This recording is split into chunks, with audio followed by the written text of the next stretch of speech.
C'est une question que presque tout le monde s'est posée un jour, souvent en silence, sans oser la dire à voix haute. Si Allah est le plus sage, le plus puissant, s'il savait avant même de le créer qu'Iblis, Satan, allait se rebeller et égarer des millions de gens, alors pourquoi l'a-t-il créé? Pourquoi laisser exister un ennemi pareil? C'est une question énorme et rassure-toi, c'est pas un péché de se la poser tant que tu la poses pour comprendre et grandir, pas pour douter. Aujourd'hui, ton grand frère va t'aider à y voir clair, avec des réponses de la tradition islamique. Reste jusqu'au bout, parce qu'à la fin, tu vas comprendre que l'existence même de Satan est en réalité une preuve de la sagesse et de la justice d'Allah. On respire et on avance ensemble. Avant de répondre au pourquoi, faut savoir qui il est. Iblis n'était pas un ange, contrairement à ce que beaucoup croient. Allah nous dit clairement dans le Coran qu'il faisait partie des djinns et qu'il a désobéi à l'ordre de son Seigneur. C'est dans la sourate Al-Kahf. Il a été créé de feu, comme les djinns. Et selon ce que rapportent des savants, il aurait longtemps adoré Allah, au point de sembler parmi les créatures les plus dévouées. Puis vint le grand test. Quand Allah a créé Adam et a ordonné aux anges de se prosterner devant lui, en signe de respect, tous se sont prosternés. Sauf Iblis. Il a refusé. Pourquoi? Par orgueil. Il a dit « Je suis meilleur que lui, tu m'as créé de feu, et lui d'argile. » C'est ce raisonnement orgueilleux qui l'a fait chuter. Retiens déjà ceci. Sa chute n'est pas venue d'Allah, elle est venue de son propre orgueil. Voici le point le plus important pour bien comprendre. Oui, Allah savait de toute éternité qu'Iblis allait désobéir. Allah connaît tout, le passé, le présent, l'avenir. Rien ne lui échappe. Mais écoute bien, parce que c'est subtil et essentiel. Le fait qu'Allah sache une chose ne veut pas dire qu'il t'oblige à la faire. La connaissance n'est pas la contrainte. Prends un exemple simple. Un professeur qui connaît très bien ses élèves peut savoir d'avance lequel va tricher à l'examen. Son savoir ne force pas l'élève à tricher. L'élève triche par son propre choix. De la même façon, Allah savait qu'Iblis choisirait la rébellion. Mais c'est Iblis lui-même qui a choisi, librement. Il n'a pas été programmé pour désobéir. Il a désobéi parce qu'il l'a voulu. Sa responsabilité est entière. Et en même temps, rien ne se produit en dehors de la volonté et du décret d'Allah. Et la justice d'Allah reste parfaite. Il faut aussi apprendre l'humilité devant les décrets d'Allah. Notre intelligence est limitée. On ne voit qu'un tout petit morceau du tableau. Allah, lui, voit l'ensemble, du début à la fin. Allah dit dans le Coran, il n'est pas interrogé sur ce qu'il fait, tandis qu'eux seront interrogés. C'est dans la sourate Al-Anbiya. Ça ne veut pas dire ferme les yeux et ne réfléchis pas. Ça veut dire reconnais que la sagesse d'Allah dépasse ta compréhension. Chaque chose qu'Allah crée contient une sagesse, même si elle nous échappe parfois. Un enfant ne comprend pas pourquoi le médecin lui fait une piqûre qui fait mal.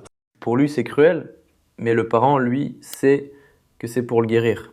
Nous sommes cet enfant face à la sagesse infinie de notre Seigneur. Il y a toujours une raison, même quand on ne la voit pas. Maintenant, entrons dans la sagesse. Pourquoi le mal existe-t-il? Parce que cette vie est un examen. Allah dit qu'il a créé la mort et la vie pour vous éprouver et voir qui de vous agira le mieux. C'est dans la sourate El-Mulk. Or, un examen n'a de sens que s'il y a un vrai choix. S'il n'y avait que le bien, sans aucune tentation, sans aucune option de mal, où serait le mérite? Tout le monde réussirait sans effort, ça ne prouverait rien. C'est justement la présence d'une tentation qui donne de la valeur à ton obéissance. Quand tu résistes à un péché par amour pour Allah, ta foi vaut de l'or. Satan est donc, d'une certaine manière, une pièce de l'examen. Il propose, il tente, il chuchote. Et toi, tu prouves la sincérité de ta foi en lui résistant. Sans adversaire, il n'y a pas de victoire. Pense aux anges. Ils obéissent à Allah par nature, ils ne désobéissent jamais et n'ont pas de désir qui les tire vers le bas. Leur obéissance est belle, mais elle ne leur coûte aucun combat. Toi, l'être humain, tu as en toi une âme qui te pousse parfois vers le mal et un ennemi qui t'y invite. Et malgré tout ça, quand tu choisis Allah, ton obéissance vaut quelque chose d'immense, parce qu'elle est le fruit d'une lutte. C'est pour cette raison que le croyant sincère peut atteindre des rangs que même certaines créatures n'atteignent pas. Le champ de bataille, aussi dur soit-il, est aussi le terrain de ta grandeur. Réfléchis à quelque chose.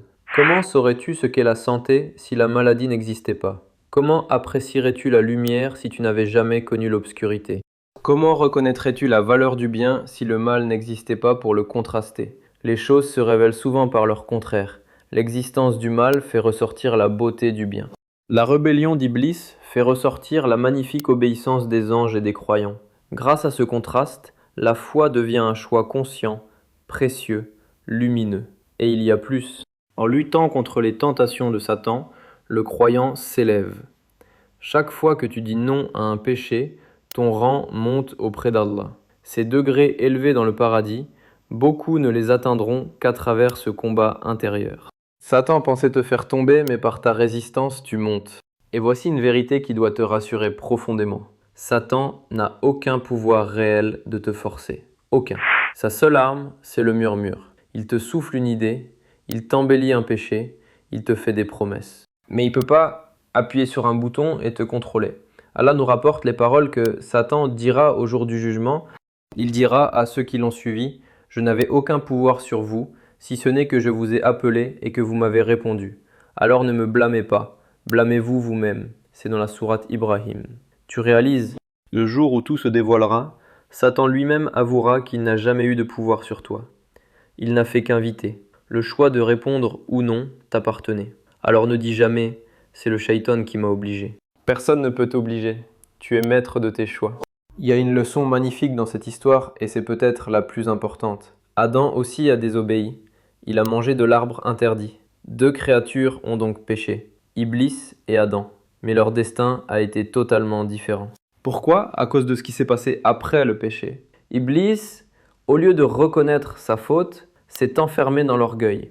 Il a justifié, il a contesté, il a même juré d'égarer les gens. Adam, lui, a fait exactement l'inverse. Il a reconnu son erreur, il a eu honte et il s'est tourné vers Allah en disant « Seigneur, nous nous sommes fait du tort à nous-mêmes. Si tu ne nous pardonnes pas, nous serons perdants. » Allah lui a pardonné. Tu vois la leçon. Ce n'est pas le péché qui a condamné Iblis, c'est son refus de se repentir. La différence entre le sauvé et le maudit, c'est le repentir. Alors qu'est-ce que tu retiens de tout ça pour ta vie de tous les jours? D'abord, ne laisse jamais l'orgueil s'installer dans ton cœur, car c'est ce qui a détruit Iblis. Reste humble, surtout dans la religion.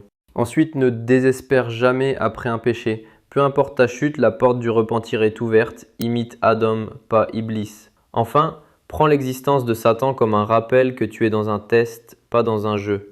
Chaque tentation à laquelle tu résistes est une victoire enregistrée pour toi. Cherche refuge auprès d'Allah dès que le murmure arrive. Dis, je cherche protection auprès d'Allah contre le diable maudit. Et souviens-toi, le combat est déjà gagné d'avance pour celui qui reste accroché à Allah. Satan est un ennemi, mais un ennemi vaincu, faible, sans pouvoir face à la foi sincère. Allah nous décrit d'ailleurs la ruse du diable comme étant faible.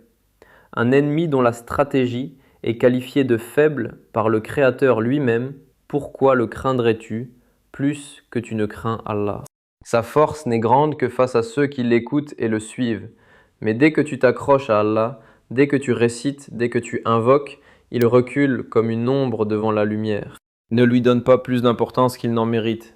Ta relation avec Allah est 1000 fois plus puissante que tous ces murmures réunis. Récapitulons ensemble, calmement. Iblis était un djinn qui a chuté par orgueil, pas par la volonté forcée d'Allah. Allah savait, mais sa connaissance n'a obligé personne. Le mal existe parce que la vie est un test et un test a besoin de choix. Le contraste du mal fait briller le bien et élève ceux qui résistent. Satan n'a aucun pouvoir réel, seulement le murmure. Et la vraie leçon, c'est la différence entre Adam qui s'est repenti et Iblis qui s'est entêté. L'existence de Satan n'est donc pas une faille dans la sagesse d'Allah, c'est une partie de sa sagesse parfaite. Si cette vidéo t'a aidé à mieux comprendre, abonne-toi pour soutenir ton grand frère, ça compte vraiment. Et dis-moi en commentaire, est-ce que cette question te travaillait avant aujourd'hui? Je lis vos réponses avec plaisir. Dans la prochaine vidéo, Inch'Allah, on partira à la découverte de Yajouj et Majouj, ces créatures mystérieuses annoncées avant la fin des temps. Prends soin de ta foi et à très vite. Qu'Allah te récompense. Assalamu alaikum.